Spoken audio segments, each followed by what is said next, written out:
In this video, I'm going to be showing you guys the perfect settings to make your football videos look more cinematic. The first topic I'm going to be talking about is frame rate. In simple term, frame rate is how many photos a second your camera is taking.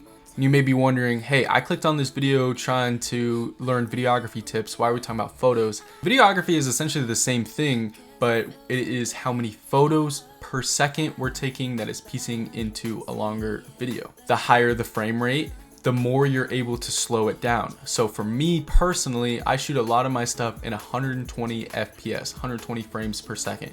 So I'm able to get really crispy slow motion footage. While 24 FPS can give off a more cinematic feel, it is mainly used in like movies and TV shows and even documentaries. A lot of that stuff is shot in 24 frames per second. For me, I don't have any clips that were shot in 24 frames per second because I know how I'm gonna use my content, whether it's highlights or cool reactions, I'm gonna wanna slow that stuff down later. So if you shoot in 24 frames a second, you're not gonna be able to slow your stuff down without it looking choppy. Now, there is a middle ground. You have 30 frames a second and you have 60 frames a second. 60, you could get a little bit more slow motion, but not as much as 120. And that's why I love shooting at 120. It's basically giving me the chance to slow my stuff down to 20 to 25% on any clip. And it's really your preference on if you know or if you don't know that you're gonna slow your stuff down. For me, I always like to just be able to slow my stuff down just in case. You're really taking that risk of shooting in 24 frames per second because then you won't be able to slow any of your clips down. So I think that leads perfectly into the next topic, which would be shutter speed. Shutter speed is pretty much telling your camera, hey, I want more motion blur or less motion blur. A good rule of thumb is your shutter speed should always be at least double your frame rate. So if you're shooting in 120 frames per second, your shutter speed should be 1/250. If you're shooting in 24 frames per second, 1/48. If you're shooting in 60, 1/125, and 30, 1/60. So like I mentioned, I'm almost always shooting at 120 frames per second. So my shutter speed is almost always 1/250.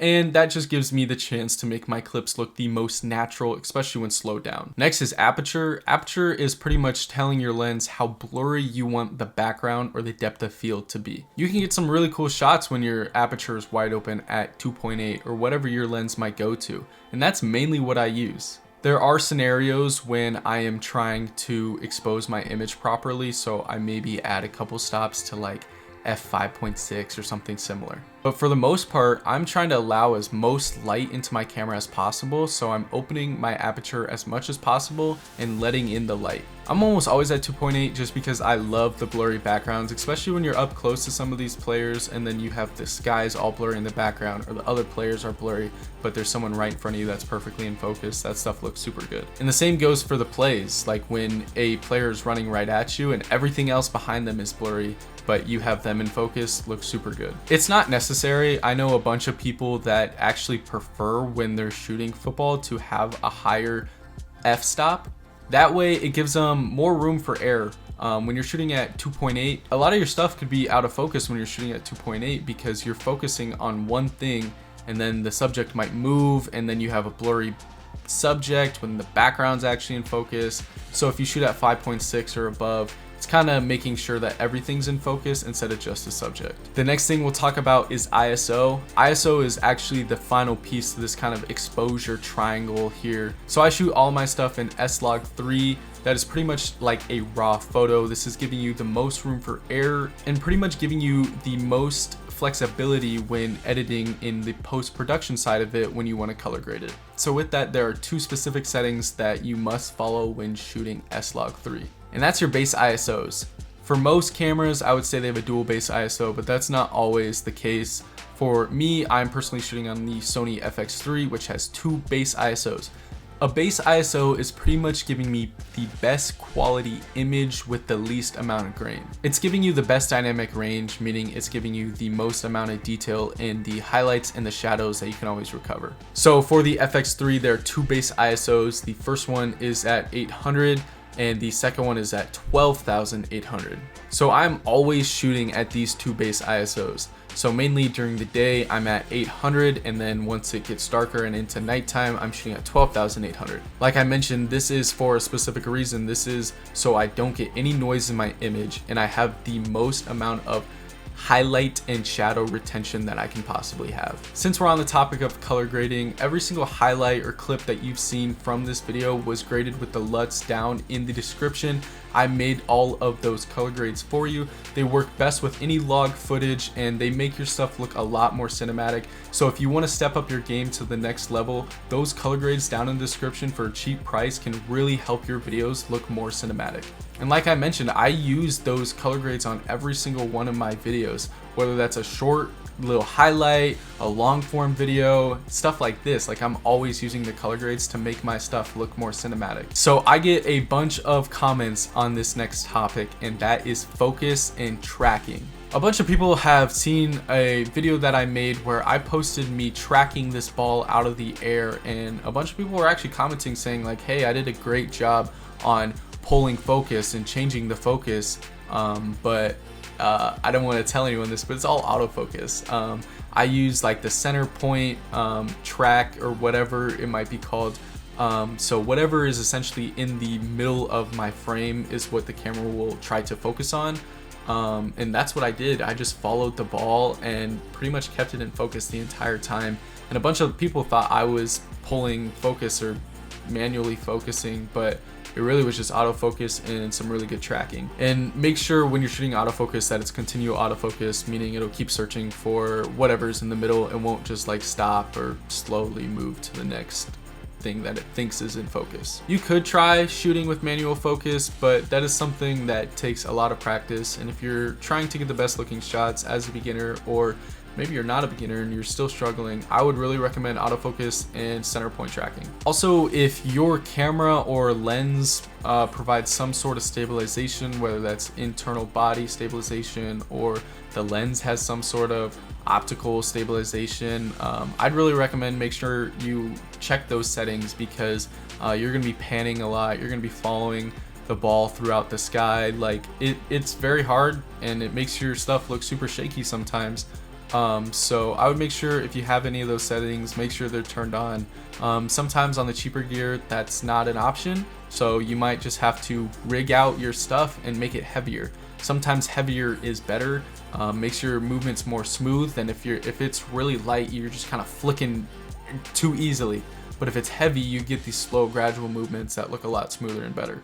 Real quick, I'm just going to touch on gear. I know a lot of people have seen my last video, and if you haven't, I would really recommend checking that out. I don't really dive into settings in the last video. That's just more my personal tips on how to shoot football better, but this is the more setting side of it. So if you haven't seen that, make sure you guys go check that out.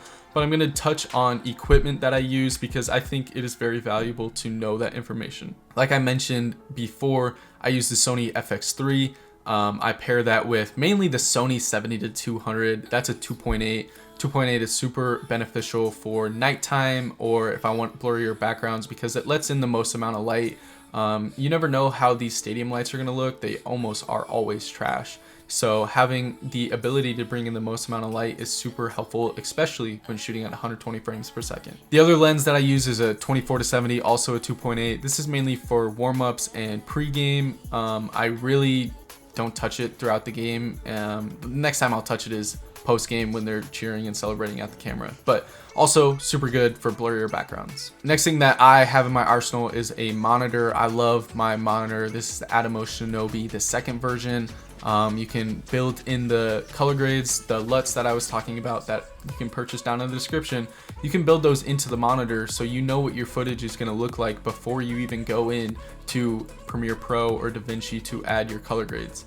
It doesn't bake it right into the footage, which is also really nice. You're still gonna get your ungraded footage right when you dump it onto your computer or your hard drive. So don't be scared if you're seeing your footage on your monitor and thinking that you're stuck to that color grade, because it's still going to come out ungraded and you have the ability to add any color grade you want in post-production. Next thing that I use is the Rode Mic Pro Plus. I think that's what it's called. The link to all of the equipment is down in the description, by the way, but this mic is super helpful for capturing good sounding audio. I have the ability to actually change how loud the mic is bringing in the audio, which is super helpful. Like if I'm in a huddle and I know at the end they're gonna yell, I can actually turn it down 10 decibels so it doesn't peak the audio and make it sound trash. I have a gimbal and a tripod. I don't ever use that for football. I know a bunch of creators that use a hi-hat. I've also looked into that type of stuff, but for me what works is filming handheld, and it may not work for you. So I would really recommend, if you're struggling to film some good stuff with handheld footage, maybe you have to invest into a hi-hat, or maybe you have to invest into a monopod. I wouldn't really recommend a tripod. I think it would kind of look kind of goofy out there, but maybe that's something that you look into to make sure your footage actually looks really stable. And that's really it. That's the most beneficial knowledge that I can give you guys. Football has grown on me a ton recently, and I literally live for Fridays and Saturday mornings or Thursday nights, like, because of football season.